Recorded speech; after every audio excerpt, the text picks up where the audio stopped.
which is very different than the offline social experience. And I want to talk about that in 4 ways. The first way is that everything that someone does online when it comes to politics is very purposeful. When they find a website, when they look to engage in a specific action, or they're looking for information about a candidate, whatever someone does when it comes to politics online, whatever they read online, happens because they were looking for something in particular. They were looking for it on a search engine or whatnot. It was not a random happenstance where they happened to come upon a particular blog or come upon a particular website. It's very brief.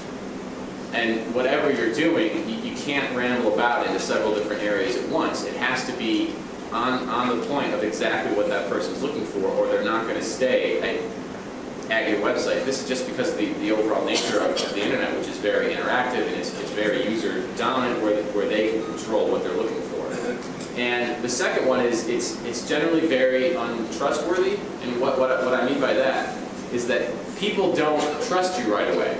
And in order to gain their trust, you have to be transparent with them, you have to stay on point, and you have to sort of demonstrate as quickly as possible that you are an expert, or you're going to offer expertise in the specific field that they're looking for. And this has all been very abstract so far, but I want to explain how it ties into the real world about what I'm talking about when it comes to niche targeting in online campaigns. Is that, like I said before, right now, about 40,000 people a day are reading MyDD.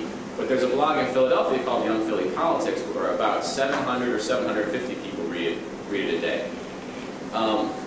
I probably get as many requests to help out in like local Pennsylvania and local Philadelphia political campaigns as Young Philly Politics does. Maybe I get a lot more than that, actually. I think I've been contacted by, I don't know, 15 or 20 different people running for House, and I try to explain to them that I can't actually help them. But something like Young Philly Politics could, even though it's much, much smaller than MyDD, because it's specifically targeted to work on local Philadelphia politics. While I may get 40,000 people a day, when it comes to people who are active in local Philadelphia politics, maybe only 200 people read my blog. But because Young Philly Politics is specifically targeted to work on Philadelphia politics, almost everyone, possibly 100% of the people who read Young Philly Politics, are interested in that topic.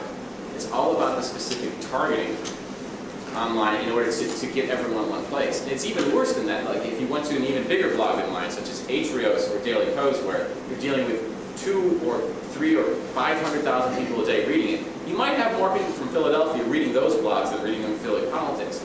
But finding them and bringing them all together in one place is going to be impossible. It's like finding 500 needles in a haystack of 500,000 pieces of hay. It's not possible. So because of the nature of online social experience, where everything is targeted towards a specific purpose, where it's brief, where people aren't going to trust you right away, the key to a successful online campaign is always specific targeting and finding a way to create a space and create an environment that is tailored towards a very specific purpose. And whatever you do when it comes to trying to develop an online campaign, something more like Young Philly Politics would work for the purposes of neighborhood networks, rather than, say, a large national blog such as MyDD or Woman Tribune, which is another one that happens in Philadelphia. And so I just want to get that idea of targeting out there.